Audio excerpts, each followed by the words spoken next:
கர்த்தருடைய பரிசுத்த நாமத்திற்கு மகிமை உண்டாவதாக.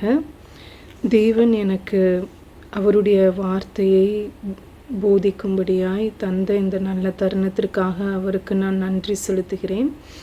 இந்த நாளிலே நாம் அப்போஸ்தலருடைய நடபடிகள் 2ஆம் அதிகாரத்தை நாம் தியானிக்கப் போகிறோம்.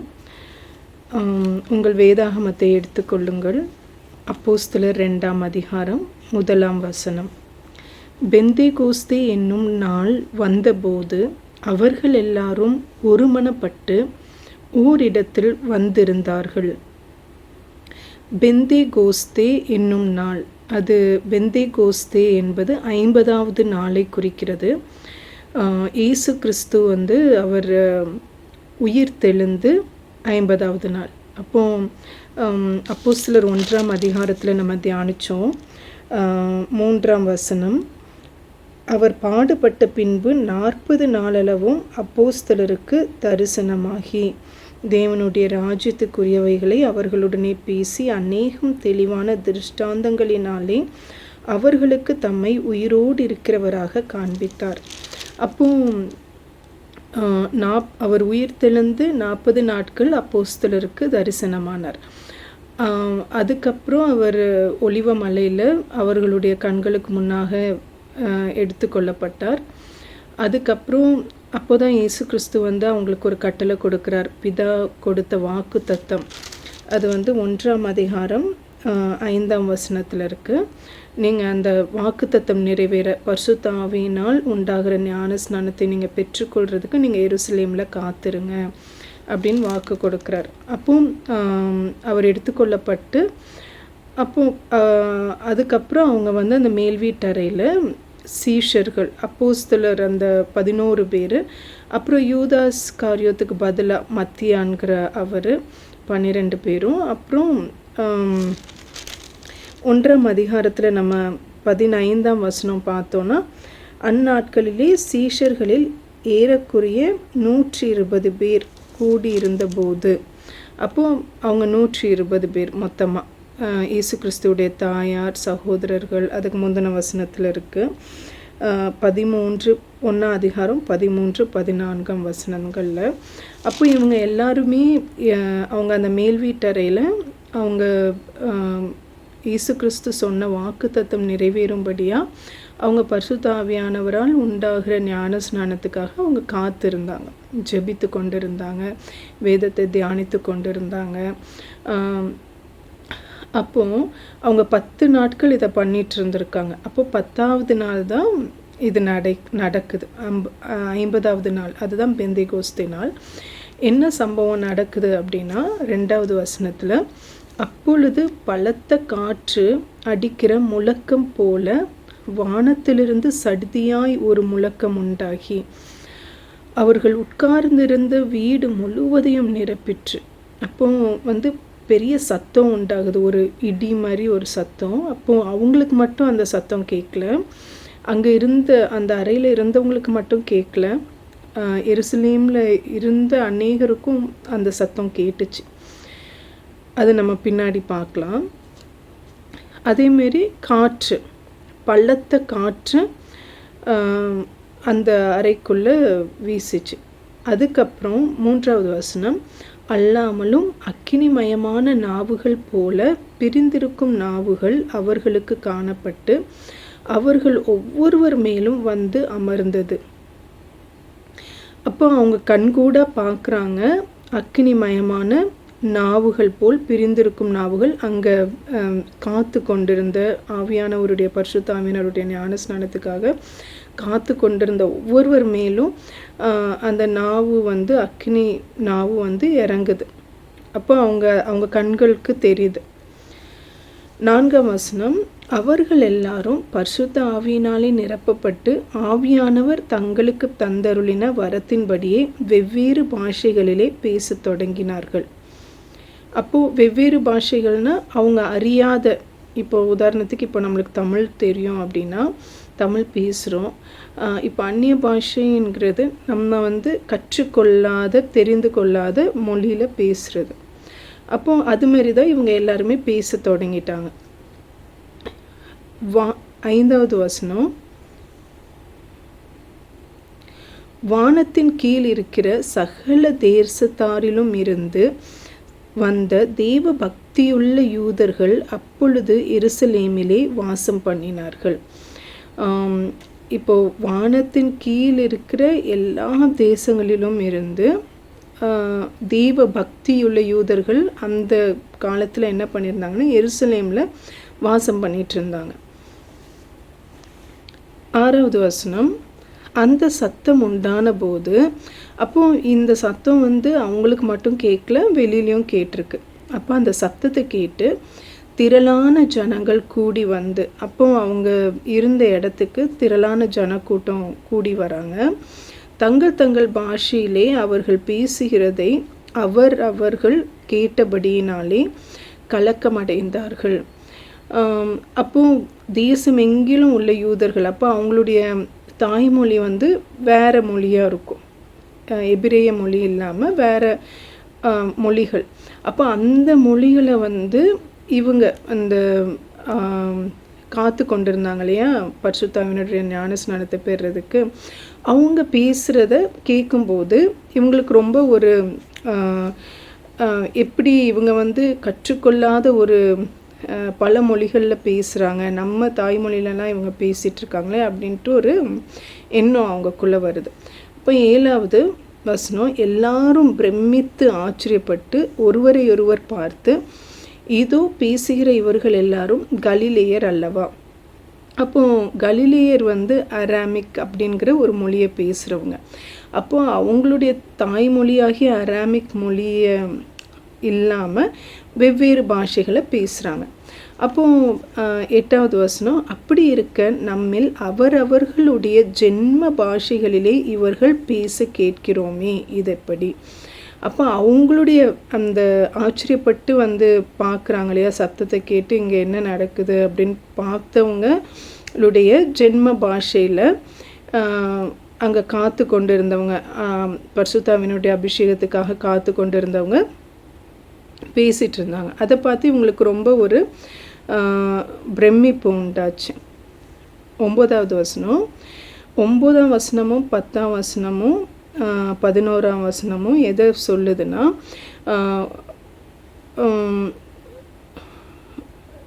வானத்தின் 5வது வசனத்தில் இருக்கு இல்லையா, வானத்தின் கீழ் இருக்கிற சகல தேசத்தாரிலும் இருந்து வந்த தெய்வ பக்தியுள்ள யூதர்கள். அப்போது எந்தெந்த தேசங்கள்லேருந்து அந்த தெய்வ பக்தியுள்ள யூதர்கள் வந்திருந்தாங்கங்கிற அந்த பட்டியல் தான் இங்கே கொடுக்கப்பட்டிருக்கு. பார்த்தரும், மேதரும், ஏலாமித்தரும், மெசொப்பொத்தாமியா, யூதேயா, கப்பத்தோக்கியா, பொந்து, ஆசியா, பிரிகியா, பம்பிலியா, எகிப்து என்னும் தேசத்தார்களும், சிரேனா பட்டணத்தை சுற்றி இருக்கிற லீபியாவின் திசைகளிலே குடியிருக்கிறவர்களும், இங்கே சஞ்சரிக்கிற ரோமாபுரியாரும், யூதரும், யூத மார்க்கத்தமைந்தவர்களும், கிரேத்தரும், அரேபியரும் ஆகிய நாம் நம்முடைய பாஷைகளிலே இவர்கள் தேவனுடைய மகத்துவங்களை பேச கேட்கிறோமே என்றார்கள். அப்போது இவங்களுக்குள்ள அவங்க அறியாத பாஷையில் எதை பேசிகிட்டு இருந்தாங்க அப்படின்னா, தேவனுடைய மகத்துவங்களை பேசிகிட்டு இருந்தாங்க. அப்போ தேவனை மகிமைப்படுத்திட்டு இருந்தாங்க. 12வது வசனம், எல்லாரும் பிரமித்து சந்தேகப்பட்டு இது என்னமாய் முடியுமோ என்று ஒருவரோடொருவர் சொல்லி கொண்டார்கள். அப்போ இப்படி ஒரு கூட்டம் ஆச்சரியப்பட்டு பிரமித்து இது என்னவா முடியுமோ அப்படின்ட்டு பேசுகிற ஒரு கூட்டம் இருந்துச்சு. இன்னொரு கூட்டம் என்ன பண்ணாங்கன்னா, மற்றவர்களோ 13ஆம் வசனம், மற்றவர்களோ இவர்கள் மதுபானத்தினால் நிறைந்திருக்கிறார்கள் என்று பரியாசம் பண்ணினார்கள்.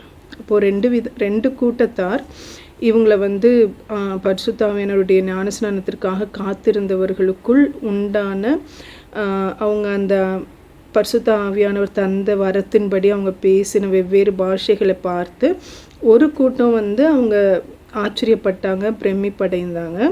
இன்னொரு கூட்டம் அவங்கள பரியாசம் பண்ணாங்க, இவங்க குடிபோதையில் பேசுகிறாங்க அப்படின்ட்டு.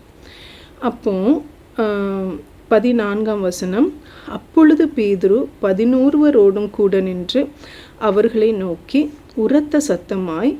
அப்போது அந்த 12 அப்போஸ்தலருமே அந்த இடத்துல எழுந்து நின்று, அதில் பேதுரு மட்டும் பேசுகிறார்.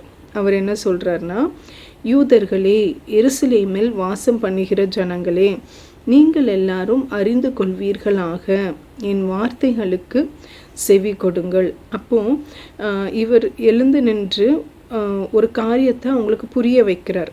என்ன நடக்குது இந்த ஜனங்களுக்குள். ஏன்னா இவங்களுக்கு முன்ன பின்ன இவங்களுக்குள்ளே என்ன நடக்குது, ஏதோ இது புதுமையாக இருக்குது, வித்தியாசமாக இருக்குது, என்னதான் இவங்களுக்குள்ளே நடக்குது அப்படின்ட்டு 2 கூட்டத்தாரும் அவங்களுடைய கருத்துக்களை தெரிவிச்சிட்ருக்குறாங்க. அப்போ அவங்களுக்கு பதில் சொல்கிற விதமாக அப்போஸ்தலனாகிய பேதுரு எழுந்து நின்று பேசுகிறார். அவர் என்ன பேசுகிறாருன்னு பார்ப்போம். நீங்கள் நினைக்கிறபடி இவர்கள் வெறி கொண்டவர்கள் அல்ல. பொழுது விடிந்து 3ஆம் மணி வேலையாக இருக்கிறதே. ஆங்கில வேதாகமத்தில் காலையில் 9 மணி. இப்போ 9 மணிக்கு தான் இந்த சம்பவம் நடக்குது. அவர் சொல்கிறாரு, தீர்க்கதரிசியாகிய யோவேலினால் உரைக்கப்பட்டபடியே இது நடந்தேறுகிறது. அப்போ இவங்க என்னென்னா, சத்தியத்தை இவங்க இயேசு கிறிஸ்துவை ஏற்றுக்கொள்ளாத யூதர்கள். அப்போ சத்தியத்தை அவங்க அறியலை. இப்படி ஒரு காரியம் நடக்கும் அப்படின்ட்டு யோவேல் தீர்க்கதரிசியின் மூலமாய் கர்த்தர் சொன்ன காரியம்தான் இப்போ நடக்குது அப்படிங்கிறத அவர் எடுத்து சொல்கிறாரு. அப்போ அவங்களுக்கு யோவேல் தீர்க்கதரிசி என்ன தீர்க்க தரிசனம் சொன்னார் அப்படிங்கிற அறிவு அவங்களுக்கு இல்லாதது நிமித்தம் தான் அவங்களுக்குள்ள ஒரு பெரிய கேள்வி, என்ன தான் நடக்குது இவங்களுக்குள்ள அப்படின்னு. அதனால் அவங்களுக்கு அது புரியறதுக்கு பேதுரு அப்போஸ்தலன் அவங்களுக்கு அதை புரிய வைக்கிறார். புரியறதுக்கு அவர் பேசுகிறார். அப்போது என்ன சொல்கிறாரு, 17ஆம் வசனம், கடைசி நாட்களில் நான் மாம்சமான யாவர் மேலும் என் ஆவியை ஊற்றுவேன். அப்பொழுது உங்கள் குமாரரும் உங்கள் குமாரத்திகளும் தீர்க்க தரிசனம் சொல்லுவார்கள். உங்கள் வாலிபர் தரிசனங்களை அடைவார்கள். உங்கள் மூப்பர் சொப்பனங்களை காண்பார்கள். என்னுடைய ஊழியக்காரர் மேலும் என்னுடைய ஊழியக்காரிகள் மேலும் அந்நாட்களில் என் ஆவியை ஊற்றுவேன். அப்பொழுது அவர்கள் தீர்க்க தரிசனம் சொல்லுவார்கள். அல்லாமலும் உயர வானத்திலே அற்புதங்களையும் தாள பூமியிலே இரத்தம் அக்கினி புகைக்காடாகிய அதிசயங்களையும் காட்டுவேன். கர்த்தருடைய பெரிதும் பிரகாசமுமான நாள் வரும் முன்னே சூரியன் இருளாகவும் சந்திரன் இரத்தமாகவும் மாறும். அப்பொழுது கர்த்தருடைய நாமத்தை தொழுது கொள்கிறவனவனோ அவன் ரட்சிக்கப்படுவான் என்று தேவன் உரைத்திருக்கிறார். இது கர்த்தருடைய 2ஆம் வருகைக்கு முன்னாடி நடக்க வேண்டிய காரியங்கள். அப்போ கடைசி நாட்கள். அப்போ அந்த கடைசி நாட்கள் என்பது பெந்தேகோஸ்தே நாளில் தொடக்கமாயிடுச்சு. இந்த பகுதி எங்கே இருக்குது அப்படின்னா, நீங்கள் நோட்ஸ் நீங்கள் எடுத்து பார்க்கலாம். யோவேல் 2ஆம் அதிகாரம் 28 to 32 வசனங்களில் இதே வசனங்கள் எழுதப்பட்டிருக்கு. 21ஆம் வசனம், அப்பொழுது கர்த்தருடைய நாமத்தை தொழுது கொள்ளுகிறவனெவனோ அவன் ரட்சிக்கப்படுவான் என்று தேவன் உரைத்திருக்கிறார். 22ஆம் வசனம், இஸ்ரவேலரே, நான் சொல்லும் வார்த்தைகளை கேளுங்கள். நீங்கள் அறிந்திருக்கிறபடி நசரேயனாகிய இயேசுவை கொண்டு தேவன் உங்களுக்குள்ளே பலத்த செய்கைகளையும் அற்புதங்களையும் அடையாளங்களையும் நடப்பித்து அவைகளினாலே அவரை உங்களுக்கு வெளிப்படுத்தினார். அப்போ இயேசு கிறிஸ்து மனிதனாக அவர்களுக்குள்ள சஞ்சரித்த பொழுது அவங்க எல்லாருமே இருந்தாங்க. அப்படி அவருடைய கற்பனைகளை ஏற்றுக்கொண்டு அவரை பின்பற்றினவங்க தான் அங்கே காத்து கொண்டு இருந்தாங்க. இப்போ இது என்ன நடக்குதுன்னு பார்க்க வந்த யூதர்கள் யார் அப்படின்னா, இயேசு கிறிஸ்துவ கண்ணார கண்டுமே அவரை விசுவாசிக்கலை, அவரை ஏற்றுக்கொள்ளலை. அந்த வசனம் எங்கே இருக்குது அப்படின்னு பார்க்கும் பொழுது யோவானில் 1ஆம் அதிகாரத்தில்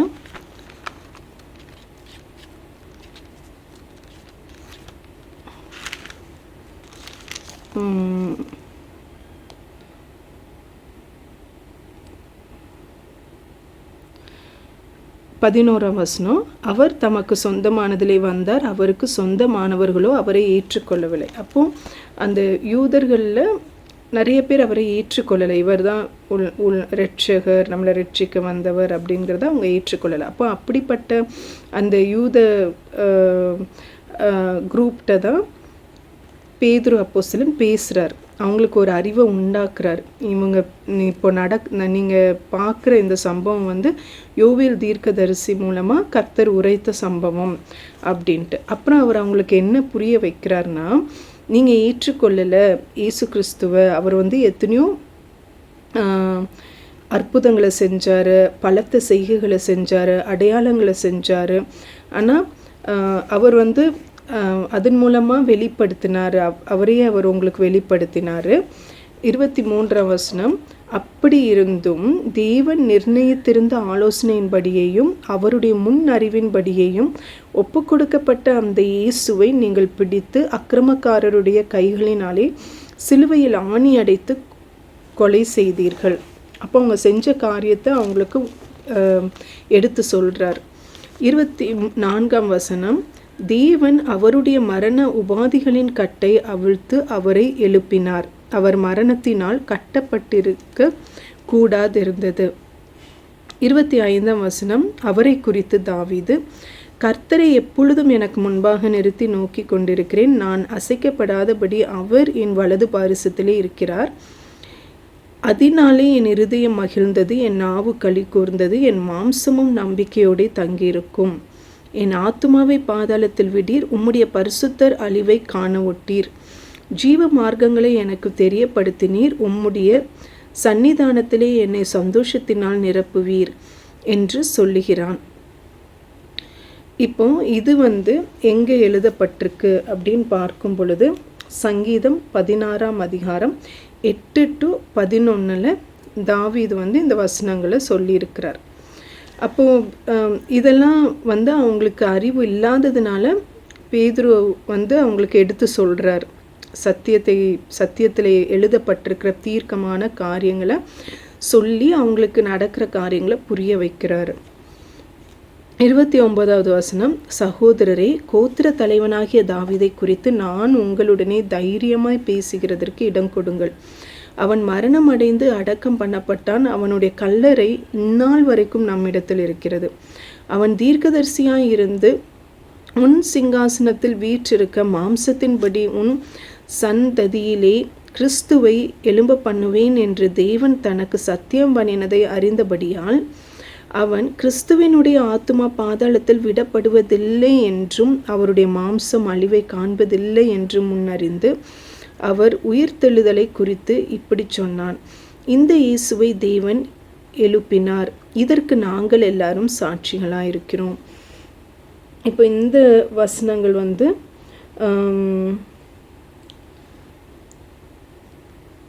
அவர் புரிய வைக்கிறார், எப்படி அவங்க சாட்சிகளாக இருக்கிறாங்க அப்படிங்கிறத பார்க்கும் பொழுது 1ஆம் அதிகாரம் அப்போஸ்தலருடைய நடபடிகள் 1ஆம் அதிகாரம் 3ஆம் வசனத்தில், அவர் பாடுபட்ட பின்பு 40 நாளளவும் அப்போஸ்தலருக்கு தரிசனமாகி.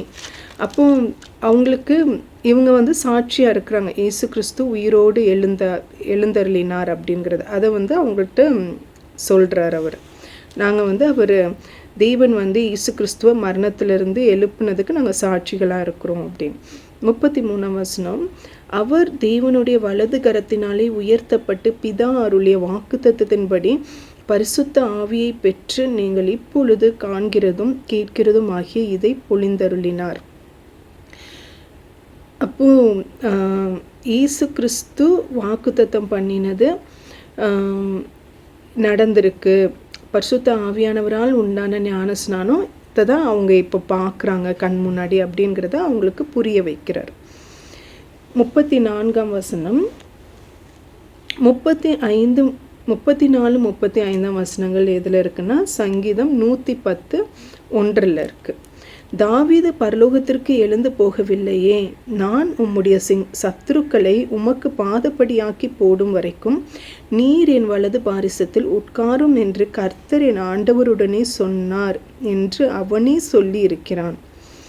ஆகையினால் அப்போ என்னன்னா, இது வந்து தாவீதை குறிக்குமோ இந்த பகுதி அப்படின்னு அவங்களுக்குள்ள ஒரு சந்தேகம் வரக்கூடாதுங்கிறதுக்காக பேதுரு வந்து அவங்களுக்கு புரிய வைக்கிறார். இந்த வசனங்கள் வந்து தாவீதை குறிக்கல, இது இயேசு கிறிஸ்துவை குறிக்குது, அவரை பற்றி தான் தாவீது வந்து தீர்க்கமாக சொல்லியிருக்கிறார் அப்படின்ட்டு அவங்களுக்கு சொல்லி புரிய வைக்கிறார்.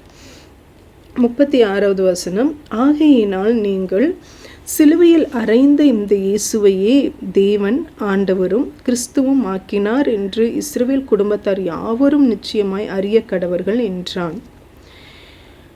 இதை அவர்கள் கேட்டபொழுது இருதயத்திலே குத்தப்பட்டவர்களாகி பேதுருவையும் மற்ற அப்போஸ்தலரையும் பார்த்து, சகோதரரே, நாங்கள் என்ன செய்ய வேண்டும் என்றார்கள். எவ்வளோ பெரிய ஒரு கிருபை அவங்க வாழ்க்கையில் தேவன் கொடுத்தார்ல. சத்தியத்தை அவங்களுக்கு எடுத்து பேதுரு அப்போஸ்தலன் போதித்த பொழுது அவங்களுடைய மனக்கண்கள் திறக்கப்பட்டது. அவங்க இருதயத்தில் அவங்க குத்தப்பட்டவர்கள். அவங்க பேதுருவை என்னடா இவர் நம்மளை குற்றப்படுத்தி பேசுகிறாரு அப்படின்னு அவங்களுக்கு கோபம் வரல. அவங்க அவரை எதிர்க்கலை. ஆனால் ஏசப்பாவுடைய பெரிய கிருபையும் தயவுனால அவர் பேசின சத்தியத்தை அவங்க ஏற்றுக்கொண்டு அவங்க இருதயத்தில் குத்தப்பட்டவர்கள் அவங்க என்ன கேட்குறாங்கன்னா, நாங்கள் என்ன செய்யணும் அப்படின்ட்டு கேட்குறாங்க.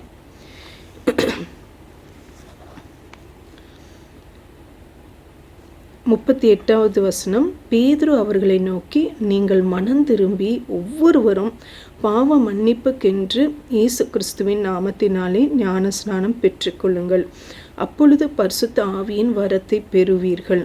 அப்போ உடனடியாக தொடக்கம் ஞான ஸ்நானம், மனம் திரும்புதல். நம்ம பாவத்தை விட்டு மனம் திரும்பி அதுக்கு ஒரு அடையாளம் தான் ஜலத்தினால் ஞான ஸ்நானம். ஸோ அதை பற்றி அவர் சொல்கிறார். நீங்கள் மனம் திரும்பி பாவ மன்னிப்புக்கென்று இயேசு கிறிஸ்துவின் நாமத்தினால நீங்கள் ஞானஸ்நானம் பெற்றுக்கொள்ளுங்க. அப்புறம் நீங்கள் என்ன பெறுவீங்க? பரிசுத்த ஆவியின் வரத்தை பெறுவீங்க. அந்நிய பாஷைகள் அவங்க பேசினாங்க இல்லையா, காத்திருந்தவங்க, அப்போ அந்த வரத்தை நீங்கள் பெற்றுக்கொள்வீங்க அப்படின்ட்டு சொல்கிறார்.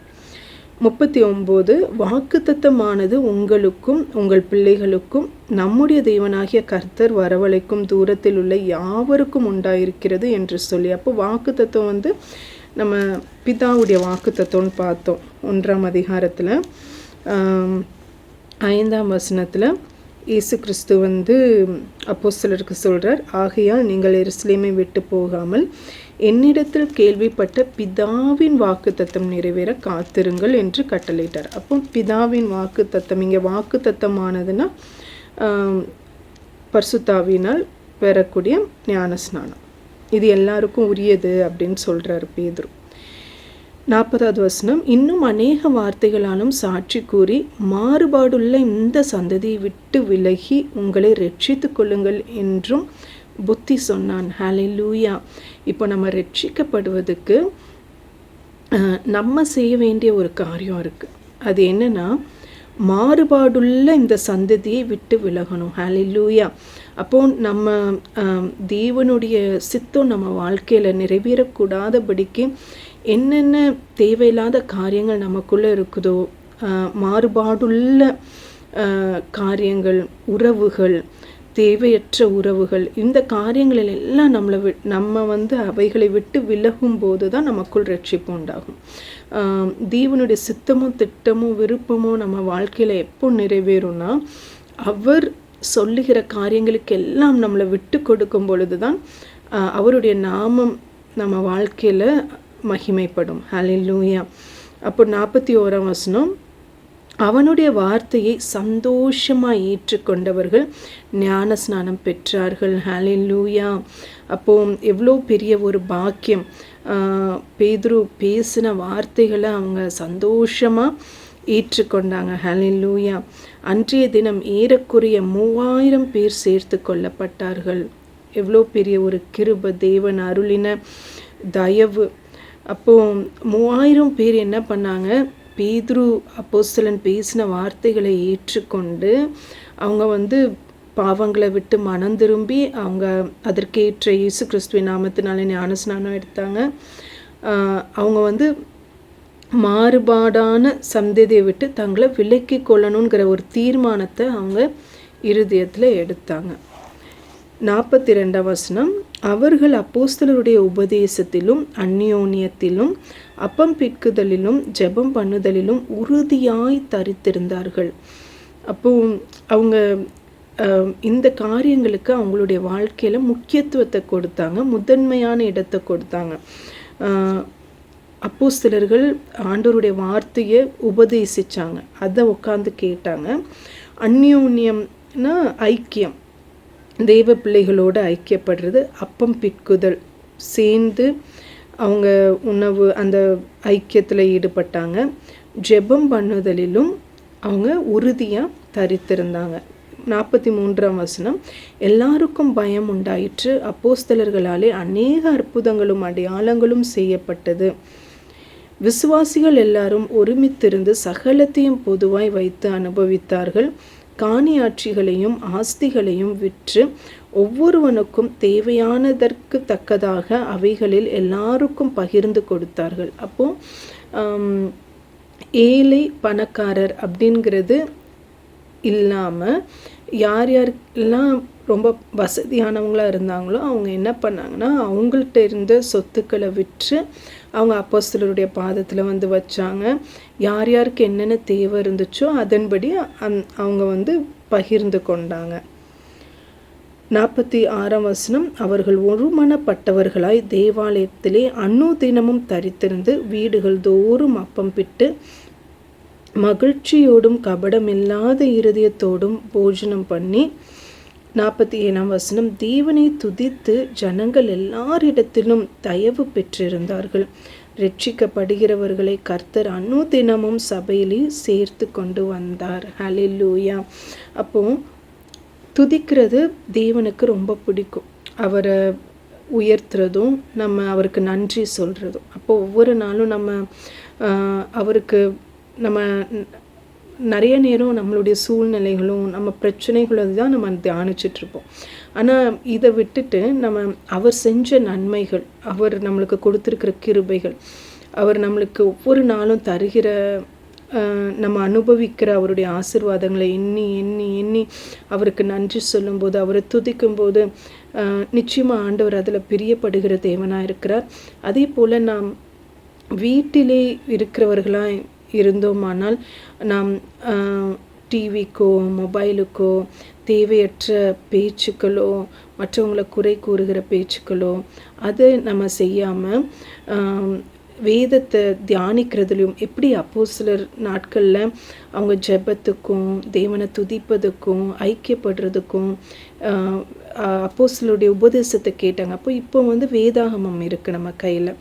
உட்காந்து பரிசுத்த ஆவியானவருடைய உதவியோட வேதத்தை நம்ம தியானிப்பதற்கும் தேவனுடைய ராஜ்யத்துக்குரிய காரியங்களுக்கு நம்ம நேரத்தை செலவிடும்போது நிச்சயமாக நம்ம குடும்பத்தில் நம்ம போகிற சபையில் அப்போஸ்தலர் நாட்களில் நடந்த காரியங்கள் நிச்சயமாய் நிறைவேறும். இது தேவன் விரும்புகிற காரியம். நம்ம நேரத்தை வீணாக்காமல் காலத்தை பிரயோஜனப்படுத்தி கொள்ளுங்கள் என்று வேதத்தில் எழுதப்பட்டிருக்கிறபடி நம்ம நேரத்தை அதிக நேரம் மரியாதை போல ஆண்டோடைய பாதத்தில் உட்காந்து நம்ம செலவிடும்போது நிச்சயமாக நம்ம வாழ்க்கை மட்டும் இல்லை, நம்ம போகிற சபையிலும் நம்ம குடும்பத்திலும் நிச்சயமாய் தேவனுடைய மகிமை வெளிப்படும். கர்த்தர் உங்களை ஆசீர்வதிப்பாராக. ஜெபிக்கலாம். அன்புள்ள ஆண்டவரே, இந்த நேரத்தை எங்களுக்கு நீர் ஆசீர்வதித்து கொடுத்ததற்காக நன்றி செலுத்துகிறோம். 2ஆம் அதிகாரத்தை நாங்கள் ஆண்டவரே தியானிக்க நீர் தந்த தயவிற்காக உமக்கு நன்றி செலுத்துகிறோம். துதிகன மகிமை எல்லாம் உமக்கு ஏறெடுக்கிறோம். இயேசு கிறிஸ்துவின் நாமத்தில் ஜெபிக்கிறோம் நல்ல பிதாவே. ஆமேன், ஆமேன்.